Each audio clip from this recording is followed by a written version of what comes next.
오늘 함께 나누려고 하는 설교는 2002년 10월 6일에 고 옥하는 목사님이 이 사랑의 교회 사랑 나눔 축제를 앞두고 전도 동기부여를 하기 위해서 했던 설교입니다.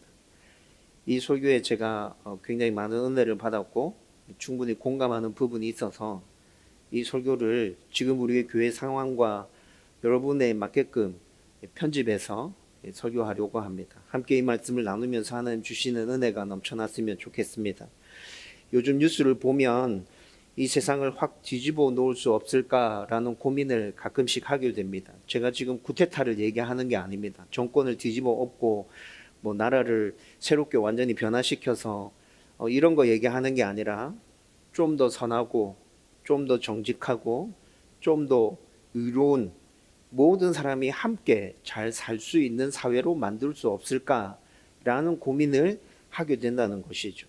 하나님의 나라를 사모하는 성도라면 이런 생각들은 한 번쯤 다 해보았을 겁니다. 지금 우리가 살아가는 세상이 얼마나 거짓으로 가득 차 있고 음란하고 잔인하고 포악하고 불법이 넘치고 사치스러운지 모두 다 공감하는 바이지 않습니까?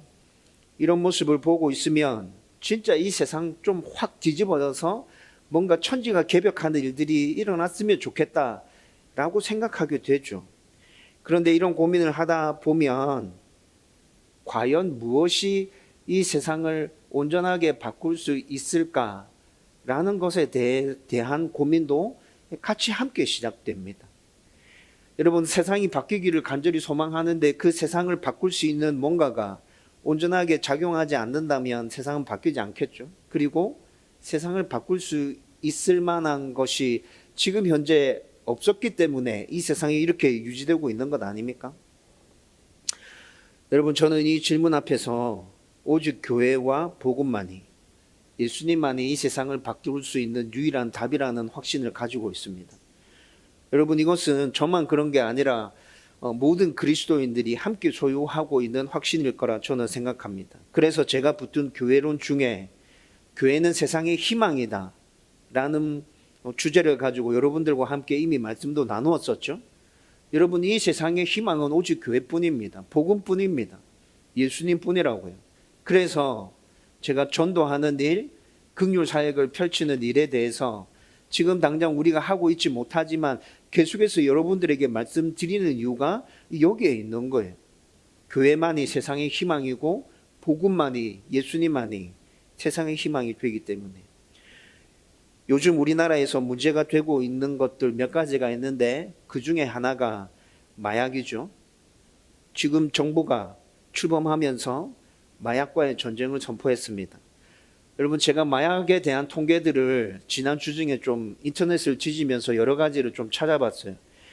2010년도 전까지는 한 해 마약 사범이 10,000명도 채 되지 않았습니다.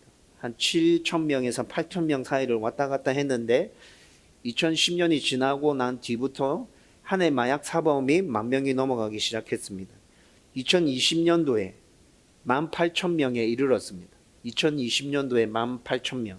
거의 2배 정도 올랐죠. 2배 정도 올랐는데 더 심각한 문제는 마약 사범의 연령대가 20대가 1등을 차지해요. 2010년도 전까지는 40대에서 50대가 1등이었어요. 40대에서 50대가 1등이었는데 2020년도에 접어들면서 20대가 굉장히 빠르게 치고 올라와서 마약 사범의 1등을 차지하게 되었다고. 2022년이 지나면서부터 10대들이 급증하고 있습니다. 여러분, 이런 통계들 때문에 지금 이 정부가 마약과의 전쟁을 선포하고 있는 것입니다. 여러분, 지난주에 한 유명한 영화 배우가 마약 때문에 기소된 거 보셨죠? 한 탤런트도 지금 마약 때문에 뉴스에 계속 이름이 오르락내락거리고 있습니다.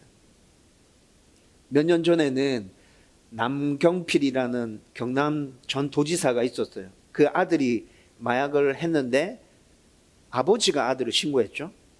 그리고 이 남경필 도지사는 그 아들 때문에 정계 은퇴를 선언했습니다. 최근에 이 남경필 도지사가 다시 인터뷰한 내용을 봤는데 자기 아들이 그 모양 그 형편인데 내가 어떻게 정치를 계속 할 수 있겠습니까? 이런 인터뷰를 했더라고요. 저는 진짜 좋은 아버지인 것 같아요. 아들이 잘못된 부분에 있어서 책임질 줄 알고 그 아들이 바른 길로 갈 수 있도록 제대로 인도해 주는 아버지의 모습이 이런 모습이 아닐까라는 생각이 들었어요. 남양유업의 손녀, 여러분 많이 들어보셨죠? 몇 년 전에 이 친구는 한 번이 아니라 여러 번에 걸쳐서 계속 사고를 치고 있는 친구입니다.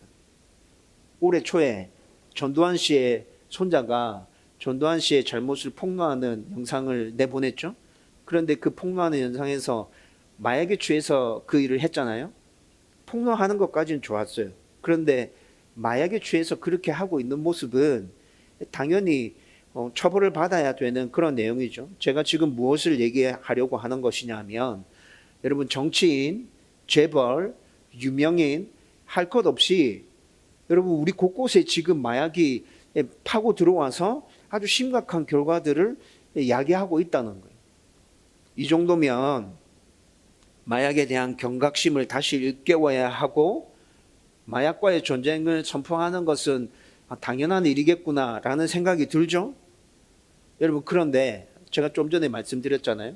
한 해 마약 사범이 몇 명 정도 된다고요? 지금 현재 한 해 마약 사범이 지금 현재로 한 2만 명 가량입니다. 10대와 20대가 급증하고 있어서 굉장히 심각한 문제이긴 한데 한 해에 2만 명의 마약 사범, 여러분 지금 현재 우리나라 인구가 한 5천만 명 정도 된다고 얘기하고 있잖아요.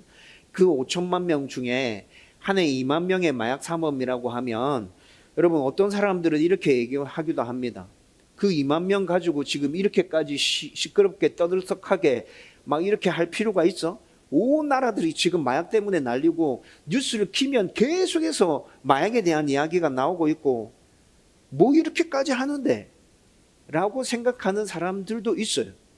여러분 그런데 저는 지나치지 않다 생각합니다.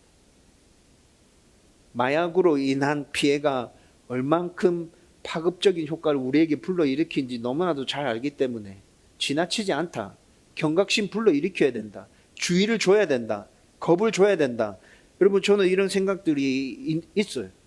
그래서 지금 이렇게 하고 있는 거 크게 문제되지 않는다 생각하고 정부가 잘 하고 있는 것 같아요. 여러분 이런 관점에서 한번 생각해 보십시오. 2만 명 때문에 지금 온 나라가 들썩들썩거리고 있죠.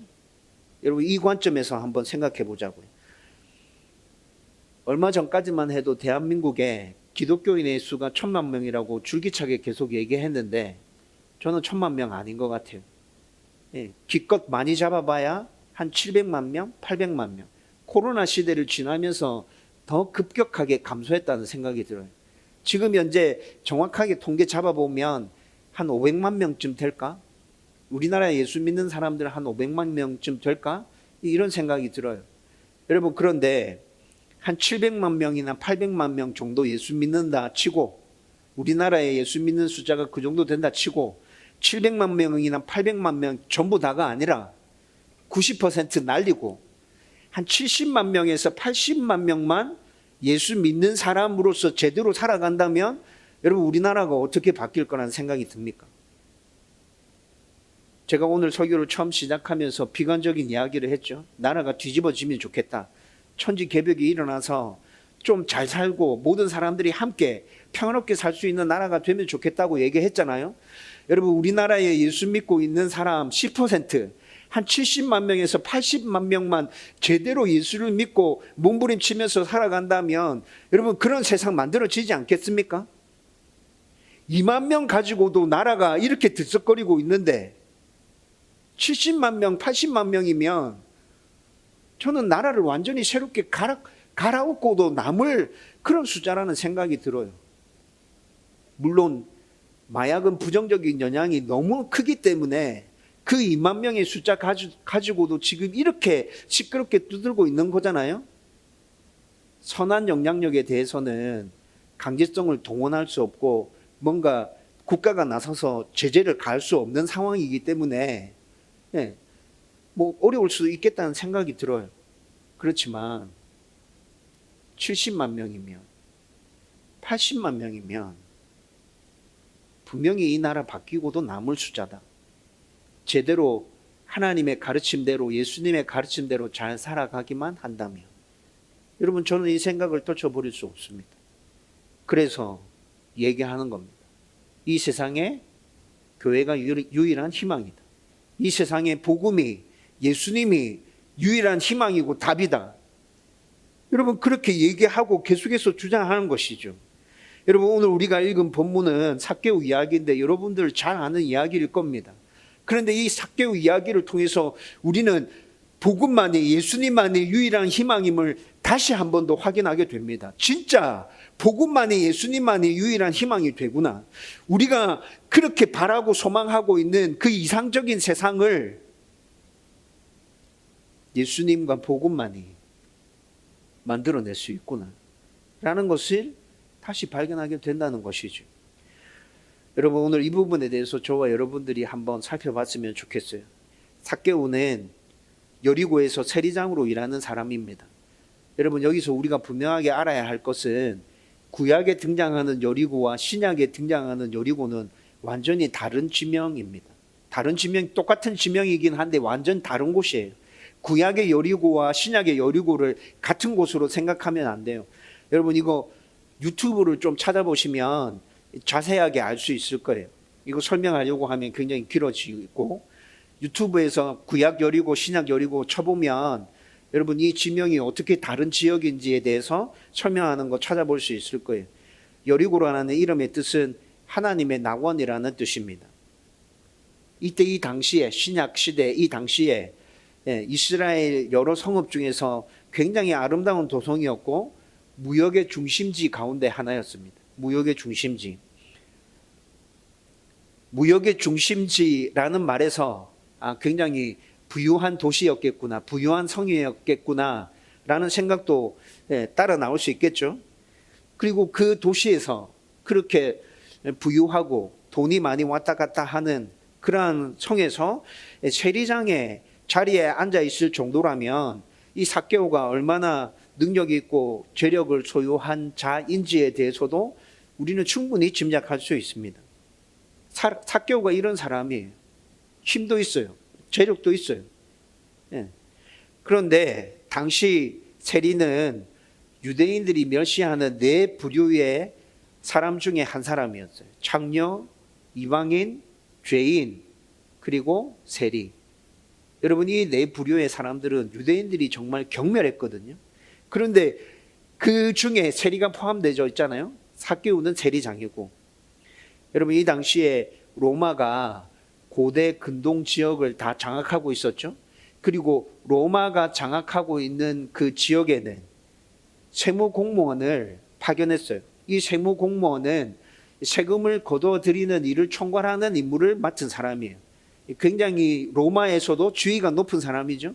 이런 세무 공무원을 파송하고, 이 세무 공무원이 그 지역에 파송받으면 그 지역에 있는 사람들을 모집해서 세리를 뽑았어요. 그래서 이 세무 공무원, 이 총괄 책임자를 중심으로 해서 세금 걷는 일을 해서 그 세금을 로마로 보내는 일들을 담당하게 됐던 거죠. 그리고 로마에서 파견된 이 세무 공무원이 세리들을 뽑아서 세금 걷는 일을 시키면 한 사람만 뽑아서 시키는 게 아니라 지역별로 해서 여러 사람들을 뽑아서 시키는데 지역 할당제가 이렇게 주어지고, 그 할당에 맞게끔 이 세리들은 나가서 세금을 이제 걷어와야 되는 거죠. 수단과 방법 다 써도 됩니다. 어떤 수단과 방법이든 다 써도 됩니다. 그냥 할당해 준 그 금액만 채워오면 로마는 아무 말도 하지 않는 거예요. 여러분, 그들 가운데 특별히 열심히 있고 능력이 탁월한 사람들 중에 세리장을 세웠어요. 세금 업무를 총괄하는 로마에서 파견된 사람이 있고, 그 밑에 세리장이 있어서 몇 명의 세리들을 이 세리장이 관할하게 되는 거죠. 그리고 세금 걷는 업무를 잘 해서 세금을 로마에다가 갖다 바치는 이런 시스템으로 세금 걷는 구조들이 짜여져 있었다고요. 당시에 세금을 산정하는 기준이 있었습니다. 세금을 산정하는 기준이 있었는데 이 기준이 소용이 있었겠어요? 기준이 있었음에도 불구하고 이 기준은 통용되지 않았어요. 그냥 대부분 세리가 각 가정의 세금을 책정했어요. 현지인 세리가 각 가정의 세금을 책정하고 그 세금을 거둬들였단 말이에요. 이렇게 각 가정의 세금을 책정할 때 자기 주머니를 채울 수 있는 부분도 포함시켜서 세금을 책정하는 거예요. 이스라엘 백성들이 다 알았어요. 세리들이 지 주머니 채울 세금 더해서 지금 우리한테 세금을 걷어가고 있어. 이걸 다 알았죠. 그래서 세리들을 엄청 싫어하는 거예요. 여러분, 이때 이 당시에 상황이 정말 어려웠기 때문에 세금을 잘 못 내는 사람도 있어요. 세금을 낼 만한 돈이 없는 사람도 있었다고요. 그런데 세리들이 어떻게 합니까? 할당량을 채우지 못하면 비는 만큼 자기가 채워 넣어야 돼. 그러니까 수단과 방법을 가리지 않고 세금을 걷어가는 거예요. 빼앗아가는 거예요. 착취해가는 거예요. 여러분, 이런 일들이 비일비재하게 일어났기 때문에 유대인들이 그토록 세리를 경멸하고 멸시하고 인간 취급을 하지 않는 것이죠. 힘이 있고 돈을 가졌고 그 사람들이 나를 어떻게 할 수 있지만, 그래서 당장은 벌벌 길지만 그 사람들이 떠나가면 어떻게 해요? 욕하는 거죠. 저런 쳐 죽일 놈들, 짐승만도 못한 놈들, 동족들 다 배반하고 지 배 불리려고. 사람들은 세리에 대해서 계속 이렇게 얘기하는 거예요. 여러분, 따라서 세리 장인 삭개오가 유대인들로부터 얼만큼 미움을 받았을지, 따돌림을 받았을지 여러분, 우리는 충분히 짐작이 되잖아요. 더 아이러니한 일은 삭개오의 이름의 뜻이 뭐냐면 의로운 자, 순결한 자입니다. 삭개오의 이름의 뜻은 의로운 자, 순결한 자예요. 그런데 삭개오가 의롭게 살아가고 있습니까? 순결하게 살아가고 있습니까? 전혀 그렇지 못하죠. 완전 안면몰수하고 자기의 인격, 자기의 체면, 자기의 집안 모든 걸 다 팔아넘기고 오로지 자기 민족을 착취하는 일에만 목숨 걸고 최선을 다하고 있어요. 여러분, 이런 삭개오의 모습에서 의로운 모습 하나도 찾을 수 없고 순결한 모습 하나도 찾을 수 없다고요. 구체적으로 어떤 방법을 동원해서 세금을 착취해냈는지 우리는 정확하게 알 수는 없지만 분명하게 알 수 있는 건 그가 자기 동족들을 착취했다는 것과 자기 동족들로부터 엄청난 비난과 미움을 받았다는 것, 이것만은 분명합니다. 틀림없는 사실이라는 것이죠. 여러분, 지금 이런 상황에서 본문에 예수님은 십자가를 지시기 위해서 예루살렘으로 올라가고 계신 중입니다. 예루살렘을 향해서 올라가고 계시는 중인데 어디를 지나가게 돼요? 삭개오가 살고 있는 여리고를 지나가게 돼요. 여러분, 이 소문이 여리고 안에 파다하게 퍼졌습니다. 예수 선생이 우리 성을 지나간대. 여러분, 이 소문이 여리고 안에 쫙 퍼지면서 모든 사람들이, 여리고에 살고 있는 모든 사람들이 예수를 한번 보겠다고, 예수가 지나간다고 알려진 그 길거리에 지금 다 나와서 서 있는 거예요. 여러분, 이때 이 당시에는 뉴스도 없었고 소식을 접할 수 있는 소식지 이런 게 전혀 없었죠. 그냥 소문으로만 세상 돌아가는 소식을 들을 뿐이에요. 그래서 어떤 유명한 사람이 나타났다 하더라, 어느 곳에서 엄청난 사건이 일어났다 하더라, 이런 소문이 들려오면 그걸 제대로 확인하고 알 수 있는 방법은 자기가 직접 그곳에 찾아가 보든지, 아니면 그 사람이 우리 마을에 왔을 때 그 사람을 자기의 눈으로 직접 보는 수밖에 없다는 거죠. 지금 이 시대가 이렇게 돌아가고 있었기 때문에 예수가 여리고로 지나간다 하더라 라는 소문이 퍼졌을 때 온 동네 사람들이 그 예수에 대한 소문을 익히 들어왔기 때문에 얼만큼 대단한 사람인지 한번 보자. 그리고 길거리에 다 몰려 나와 있다는 거예요. 인산인해를 이루고 있는 거죠. 삭개오도 예수님이 우리 동네를 지나가신다는 소식을 들었어요. 삭개오도 예수님 한번 보고 싶은 거예요. 그래서 모든 일들을 제쳐주고 예수님 지나가시는 그 길로 나와 서 있습니다. 이미 사람들은 그 길가에 가득 차 있습니다. 그런데 우리가 아는 대로 삭개오는 키가 작아요. 그 사람들 속에 그렇게 섞여서 서 있으면 사람들의 뒤통수만 볼 뿐이에요. 예수님 볼 재간이 없어요. 그래서 모든 것들을 다 내려놓고 예수님 만나고 싶다는, 보고 싶다는 그 소망을 하나 가지고 무화과 나무, 돌 무화과 나무 위로 기어 올라갑니다. 그리고 그곳에서 예수님 지나가기를 기다리고 있는 거예요. 여러분, 여기에서 삭개오를 통해서 우리가 꼭 붙들어야 하는 첫 번째 진리를 발견하게 됩니다.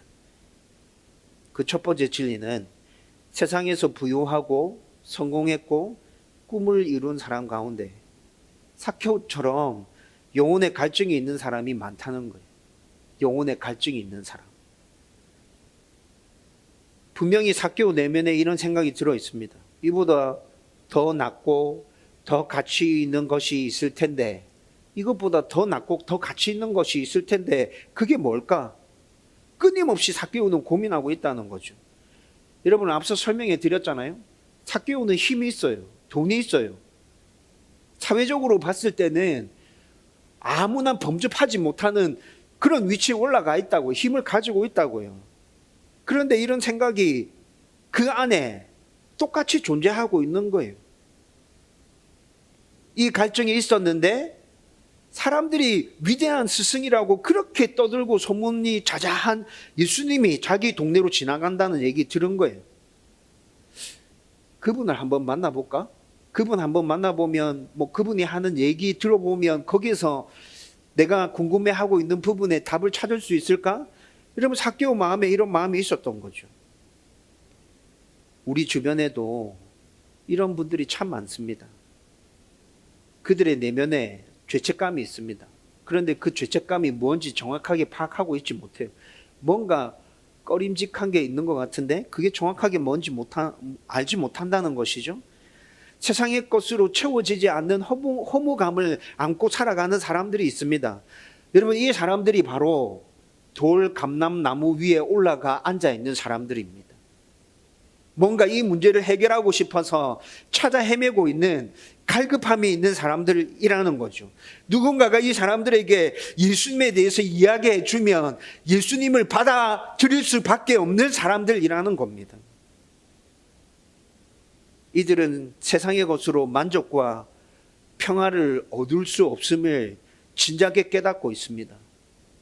돈을 많이 가졌는데, 높은 위치에 올랐는데, 사람들이 해보고 싶다는 건 나는 다 해보고 있는데, 근데 내 마음의 공허함과 꺼림직한 이 떨쳐버릴 수 없는 이상한 느낌을 해결할 수 없는 그 답답한 마음들, 이거 어떻게 하면 되지?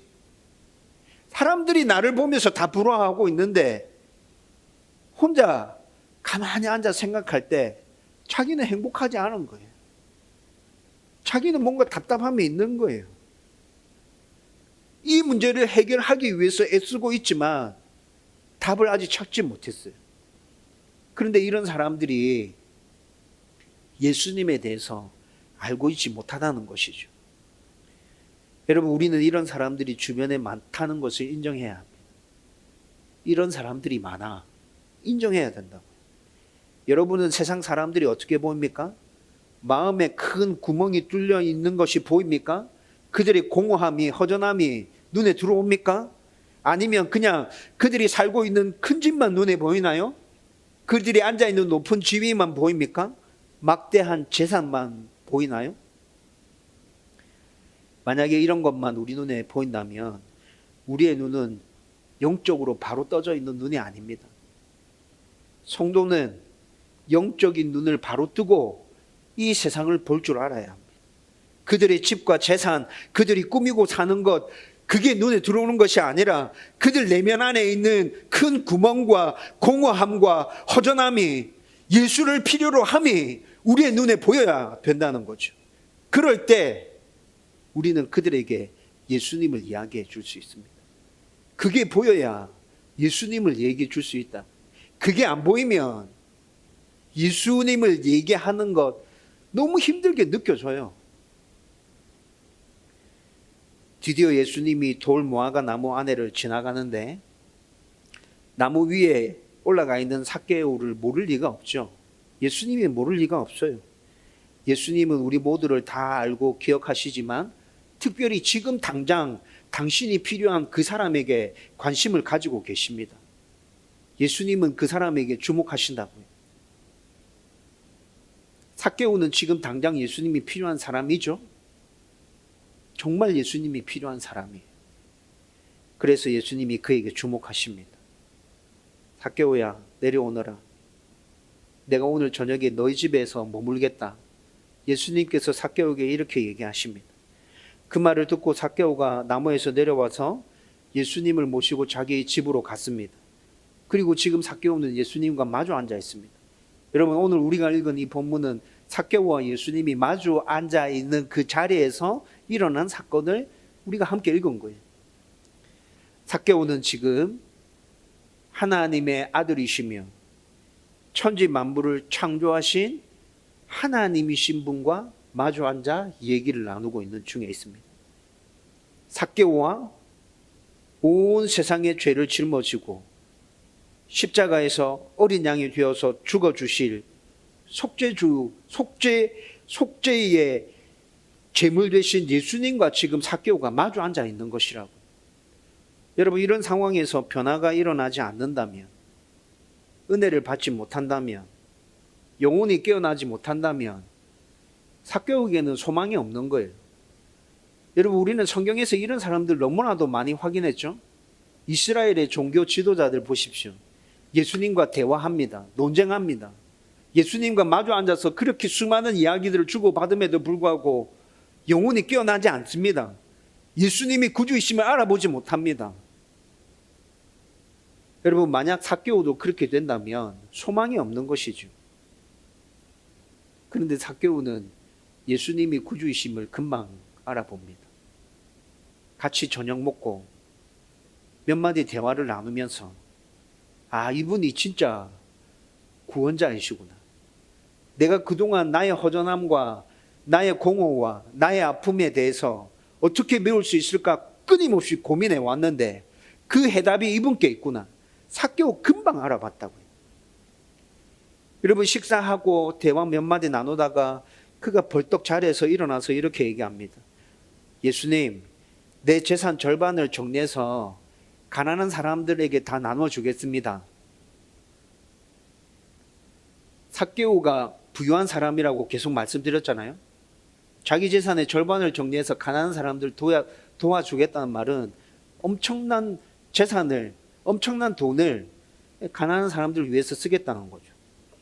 여러분, 성경에 가난한 사람들을 생각하고 그들을 돌봐주라는 말씀이 계속 나옵니다. 구약 말씀부터 해서 계속 그런 말씀들이 나온다고요. 그런데 네 재산 절반을 처분해서 가난한 사람들을 나눠주라는 말은 성경에 없어요. 그렇게까지 성경에서 얘기해 주는 부분이 없다고요. 그런데 예수님을 만나고 잠시였지만 그분과 얘기를 나누면서 삭개오는 분명히 깨닫는 바가 있었어요. 이분이 내가 고민한 문제에 대한 답이구나. 그 예수님과 마주 앉아서 얘기 나누는 중에 자기의 죄악들이 예수님 앞에서 낱낱이 드러나는 것들을 깨달으면서 이분 앞에서는 내가 어떤 것도 숨길 수 없구나. 이분이 참 하나님이시구나. 삭개오가 그것을 분명하게 깨달았다. 그래서 가만히 있을 수가 없었던 것이죠. 성경이 명령하는 것보다 훨씬 더 많은 액수인 자기 재산의 절반을 그래서 나누어서 사용하겠다고 삭개오가 지금 선언하고 있는 거예요. 더 나아가서 예수님, 제가 세리로 일하면서 토색해서 손해 끼친 사람이 있다면 제가 일일이 장부 다 확인해서 4배로 갚겠습니다. 그러면 삭개오가 또 이렇게 얘기합니다. 자기 재산의 절반을 뚝 떼서 가난한 사람들 나눠주고 남은 절반에서 내가 토색한 것이 있으면 4배로 갚겠습니다. 또 이렇게 얘기하고 있다고. 여러분, 성경에서 토색에 대한 부분을 얘기하고 있습니다. 토색이라는 말은 남의 것을 착취하고 빼앗은 것을 얘기하는데 그 착취하고 빼앗았을 때 토색한 것에, 빼앗은 것에 5분의 1을 더해서 갚으라고 성경에 얘기해 주고 있어요. 쉽게 예를 들면 만약에 10만 원을 빼앗았어요. 예. 삭개오가 세리로 일하면서 10만 원을 더 얹어서 이 사람한테 빼앗은 거죠. 10만 원이 초색한 거죠. 그러면 5분의 1을 더해서 갚아주라면 얼마를 갚아주면 되는 거예요? 10만 원에 5분의 1이면 2만 원이잖아요. 그럼 네가 10만 원을 더 뺐었으니까 10만 원만 돌려주지 말고 10만 원에 5분의 1, 2만 원 더해서 12만 원 돌려줘. 여러분, 이것이 성경에서 얘기하고 있는 토색과 관련된 말씀이라고요. 그런데 지금 삭개오는 뭐라 얘기해요? 5분의 1을 더하는 게 아니라 토색한 10만 원에 몇 배를? 4배를 갚아주겠대요. 10만 원을 빼앗았으면 40만 원 갚아주겠다는 얘기인 거예요. 여러분, 지금 이거는 성경의 계산법을 초월하는 거예요. 엄청난 양을 덧붙여서 내가 잘못한 것에 대해서 배상을 하겠습니다 라고 지금 삭개오가 얘기하고 있다는 거죠. 여러분, 얼만큼 많이 감동받았고 얼만큼 많이 자기의 죄를 깨달았으면 이렇게 나오는 거죠. 여러분, 지금 분명한 것은 예수님을 만나고 난 다음에 삭개오 가운데는 엄청난 변화가 일어나고 있다는 것입니다. 여러분, 예수님께서는 삭개오의 이 변화를 보셨어요. 그래서 뭐라 얘기합니까? 오늘 우리가 읽은 말씀에 보면 삭개오의 이 변화를 보시고 예수님께서 이렇게 얘기합니다. 오늘 구원이 이 집에 이르렀다. 오늘 구원이 이 집에 이르렀다. 예수님께서 왜 갑자기 이 선포를 하시는 거죠? 삭개오 안에 일어나고 있는 그 변화의 모습을 보시면서 오늘 구원이 이 집에 이르렀다고 예수님께서 선포하고 계시는 거예요. 여러분, 여기에서 삭개오를 통해 우리가 꼭 붙들어야 하는 두 번째 진리를 확인할 수 있습니다. 첫 번째 진리는 뭐였죠? 세상에 살아가는 모든 사람들 공허함이 있어요. 허전함이 있어요. 우리는 삭개오를 통해서 그 진리를 알아야 돼요. 두 번째 진리는 누구든지 예수님을 바로 만나면 삭개오처럼 변화된다는 것입니다.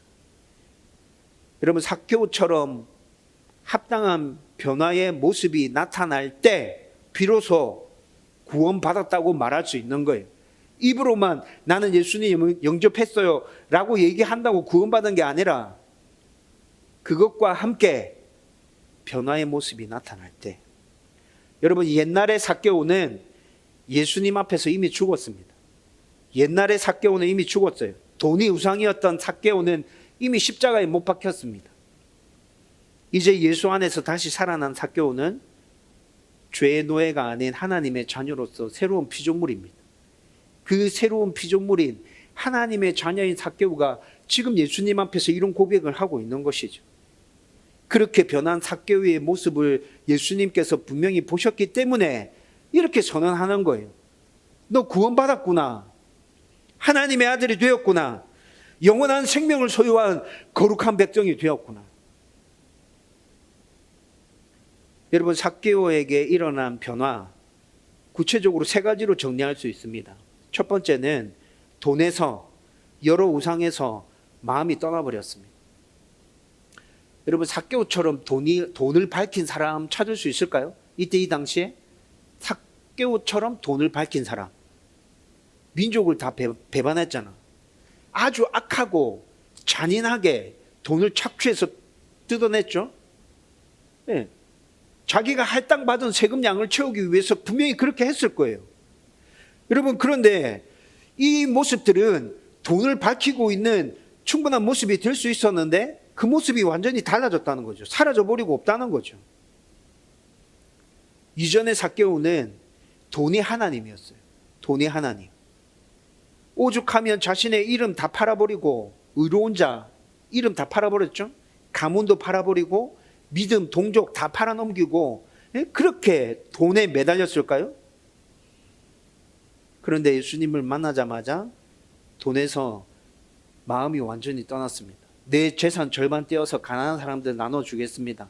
토색한 거 4배로 갚겠습니다. 돈에서 마음이 완전히 떠났다는 거예요. 돈에서부터 자유롭게 되었어요. 이처럼 진정 예수님을 만난 사람은 그 마음에서 우상이 없어집니다. 돈이 우상이었던 사람은 돈에 대한 마음을 내려놓게 됩니다.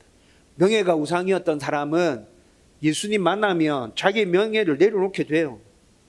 정욕이 우상이었던 사람은 정욕을 내려놓게 됩니다. 예수님을 만나면 이런 변화가 우리 안에서 당연하게 일어나게 된다는 것이죠. 저와 여러분들이 여기서 살펴봐야 됩니다. 내 안에 과연 어떤 변화가 일어나는가? 예수 믿기 전에 나의 모습, 예수 믿고 난 후에 나의 모습, 어떤 변화가 일어났지? 이런 변화가 일어났다면 내가 예수 믿고 구원받았어 라고 말할 수 있을 겁니다. 그런데 불행하게도 한국교회 비극은 입으로는 예수님을 구주로 고백하고 구원의 확신을 가지고 있다 말하면서 실상 내면은 돈의 노예가 되어서 돈에 계속해서 끌려다니고 있다는 것이죠. 여전히 돈이 하나님입니다. 돈 문제에 걸리면 하나님도 믿음도 다 소용없습니다. 전부 다 내다버립니다. 여러분, 이렇게 신앙생활을 하고 있는 성도들이 교회 안에 참 많다는 거죠. 그래서 이 사회가 안 변하는 겁니다. 우리가 안 믿는 사람과 다른 점이 없기 때문에 이 세상이 안 변하는 거죠. 700만, 800만 명의 사람들이 대한민국의 그리스도인으로 살아간다 말하는데 그 사람들 가운데 안 믿는 사람과 다른 모습이 나타나지 않기 때문에 이 세상이 변하지 않는 거예요. 정말 예수님을 만난 사람은 우상에게서 돌아섭니다. 돈이 우상이었던 사람은 돈에서 자유하게 되죠. 여러분, 이것이 하나님의 능력이라고요. 복음에 나타나는 하나님의 능력, 바로 이것입니다. 만약 이런 사건이 나에게 일어나지 않았다면 여러분 진짜 진지하게 기도하셔야 됩니다. 내 안에 하나님 이런 변화가 일어나게 해주십시오. 내가 우상으로 생각했고 내가 진짜 중요하고 꼭 붙들고 있어야 된다고 생각했던 거, 하나님 위에 그런 것들 다 놓아버릴 수 있도록 도와주십시오. 하나님, 하나님만이 나의 생명이며 나의 전부이며 나의 모든 것이라고 진짜 온 마음을 다하여 그렇게 고백할 수 있도록 하나님 내 안에 그런 변화 일으켜 주십시오. 여러분, 우리는 끊임없이 기도를 해야 된다고요. 그렇지 않으면 예수님께서 오늘 이 집에 구원에 이르렀다 선언해 주시지 않을 겁니다. 두 번째, 삭개오에 나타난 변화는 고통하고 있는 이웃에 대한 마음이 열리기 시작했다는 겁니다. 여러분, 삭개오는 얼마 전까지만 해도 가난한 사람들에게는 전혀 관심이 없었어요. 오직 자기 자신에게만 관심이 있었고 자기 자식들의 행복에만 관심이 있었어요. 그런 그가 예수님 만나자마자 가난한 사람이 눈에 들어왔고 그들의 신음이 귀에 들려오기 시작한 것입니다. 이웃을 바라보는 눈이 완전히 달라진 것이죠. 여러분, 진정으로 예수님을 만난 사람들을 한번 살펴보십시오. 그들의 시선이 이웃을 향하고 있습니다. 아니, 목사님, 그들의 시선이 하나님을 향하고 있는 게 아니라 이웃을 향하고 있다고요? 예, 이웃을 향하고 있습니다. 성경은 이웃의 시선을 두고 있는 그 사람이 하나님께 시선을 두고 있는 사람이라고 얘기합니다. 하나님 사랑이 곧 이웃 사랑이고 이웃 사랑이 곧 하나님의 사랑이라고 성경이 그렇게 얘기해 주고 있잖아요. 진짜 예수님 만난 사람은 이렇게 이웃에게 시선을 두고 있다고요. 하나님을 사랑하는 것만큼 그들을 사랑합니다. 그들을 생각하고 있습니다. 가난한 사람들을 도우기 위해서 자기가 할 수 있는 범위 안에서 애를 쓰고 있다고요. 여러분들의 재산 절반을 내놓으라 말하는 것이 아닙니다. 여러분들이 할 수 있는 그 범위 안에서 그들을 향한 마음을 쓰고 있다면 여러분들 안에 이미 변화가 일어난 것이라는 거죠. 여러분, 그래서 이런 마음을 가지고 있는 사람들은 전도하게 되는 거죠. 여러분, 그 사람들이 하나님 알지 못하는 사람들이 결국에 최고로 누릴 수 있는 행복과 복은 뭡니까? 구원을 받는 것이잖아요. 예수님 소개해 주는 것. 그들의 아픔과 힘듦을 같이 나누고 짊어지고 어떻게 하면 이 부분을 해결할 수 있을까 고민하고 내가 지금 할 수 있는 범위 안에서 이들을 도와주고 있지만 결국에는 이 사람들에게 해주고 싶은 건 뭐예요? 예수님에 대한 이야기라는 거죠. 예수님에 대해서 얘기해 주고 싶고 복음을 들려주고 싶고 같이 구원받으면 좋겠고 죽음 이후에 영원한 천국에서 같이 하나님의 은혜를 누리면서 그 안에서 살았으면 좋겠고, 바로 이것이 예수 믿고 변화된 사람들의 모습이라는 것입니다. 입으로는 예수 믿는다고 고백하면서 아직도 이웃에 대해서 관심이 별로 없는 사람, 여러분, 내 안에 진짜 변화가 일어났는가에 대해서 진지하게 고민해야 한다는 것이죠. 세 번째로 삭개오에게 일어난 변화는 자기의 죄에 대해서 회개하는 마음을 갖기 시작했습니다. 다른 사람들을 토색했다는 것은 가난한 사람들에게 세금을 과하게 부과해서 착취했다는 것이고, 이것은 죄인 거죠. 그 죄에 대해서 고백합니다. 내가 이런 죄를 지었습니다. 그래서 내가 이렇게 보상하겠습니다. 자기 죄를 고백하고 그 죄에 대한 합당한 보상을 치르고 있다는 거예요.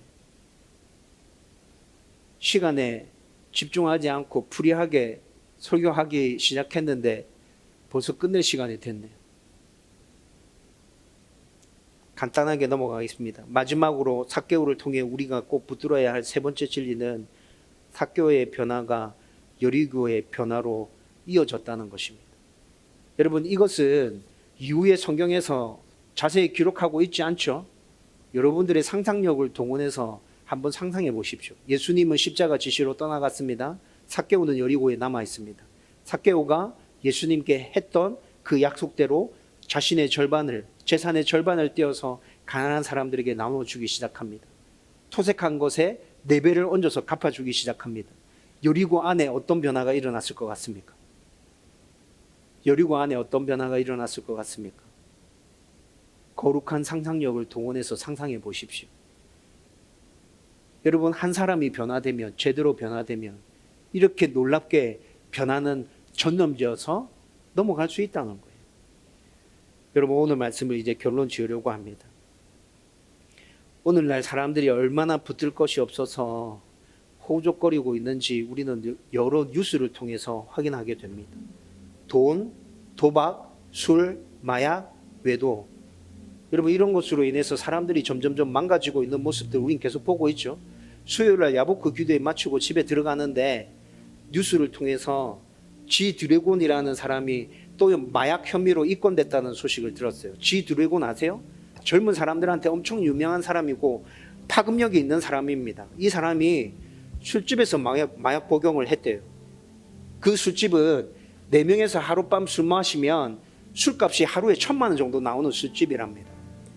그 술집에서 일하는 종업원과 인터뷰하는 내용을 제가 들었거든요. 웬만한 부자는 그 술집에 오지도 못한대요. 엄청 유명한 연예인, 재벌 3세들이 그 술집에 주로 단골이랍니다. 합니다. 그런데 지 드래곤이 그 술집에서 지금 마약을 했다는 거잖아요. 여러분, 앞서 설교하면서 그 공허함을 채우기 위해서 사람들이 어떤 방법으로 애를 쓰고 있는지 제가 인터넷을 통해서 다양한 거 찾아봤다 말씀드렸죠. 그 중에 하나가 외도였습니다. 여러분, 술과 관련해서는 이미 말할 것도 없고 술과 관련한 탑 랭커에 우리나라가 이미 다 올라가 있습니다. 술 소비국 1위, 술로 인한 문제, 술로 인한 병, 이미 우리나라가 탑 랭킹에 올라가 있다고요. 그래서 외도에 대한 부분들을 좀 관심 있게 살펴봤는데 성인 남성의 37%에서 38%가 외도한답니다. 2020년에 나온 통계입니다. 성인 남성의 37%에서 38% 외도하고 그 외도가 일어나는 주된 장소는 유흥업소랍니다. 여자들은 한 10%거든요. 여자들은 한 10%인데 남자가 이렇게 많은 비중을 차지하는 건 유흥업소에서 외도가 자주 일어나는데 남자들이 술 마시러 엄청 자주 가잖아요. 외도하는 사람의 평균 수입이 500만 원 이상이랍니다. 그 사람들은 전문 직업을 가지고 있고 사업을 하면서 어느 정도 재산을 가지고 있는 사람들이래요. 여러분, 종합해서 생각해 보면 어떻게 떨어지죠? 처음에 가난하고 힘들 때 사람들은 돈에 매달려서 돈을 벌기 위해서 애를 씁니다. 돈 벌면 뭔가 자신의 문제가 해결될 것처럼 보이는 거죠. 그래서 사기치고 수단과 방법을 가리지 않고 돈을 벌었는데 돈을 벌어보니까 공허함이 여전히 남아있거든요. 그래서 그 다음에 어디로 빠지는 거예요? 술로 빠져들게 되는 거죠. 그 허전함이 채워지지 않아. 한참 술 마셨는데 여전히 그 허전함이 있어. 그래서 어떻게 넘어가요? 외도로 넘어가요. 외도했는데도 해결되지 않아. 그래서 어디로 넘어가요? 마약으로 넘어가요. 여러분, 우리 세상의 흐름이 지금 이렇게 흘러가고 있지 않습니까? 최근에만 이런 흐름이 나타났나요? 아니요. 아주 오래전부터 이런 모습들은 계속 있어 왔다고요. 여러분, 그 공허함과 그 허전함에 대해서 어떤 답을 제시해 줄 수 있습니까? 우리는 어떤 답을 가지고 있습니까? 예수 그리스도, 오직 복음. 세상의 것으로 그 허전함과 그 공허함을 채울 수 없다고요. 우리는 그 사실을 계속 눈으로 확인하고 있지 않습니까? 오직 예수 그리스도, 오직 복음. 여러분, 그것이 그 사람들에게 놀라운 변화를 일으킬 겁니다. 그 사람에게 일어난 그 놀라운 변화가 또 다른 사람들에게 전염되어서 넘어가게 될 거예요. 그래서 이 땅은 바뀌고 이 땅 가운데 하나님의 나라가 세워지게 되는 것이죠. 오늘 우리는 사개오를 통해서 그 사실을 확인한 것이라고요. 여러분, 행복 비타민 축제를 앞두고 전도에 대한 부담감이 여러분들 가운데 있는 거 알고 있습니다. 그런데 그 부담감 당연한 것으로 생각하고 계속 품으십시오. 성도라면 당연히 가지고 있어야 될 부담감이다. 내가 이 부담감을 가지고 내가 할 수 있는 전도를 최선을 다해서 해갈 때 하나님 역사하실 거다. 하나님 은혜 주실 거다. 저와 여러분들 가운데 이 마음이 오늘 새롭게 일어나기를 주님의 이름으로 축원드립니다.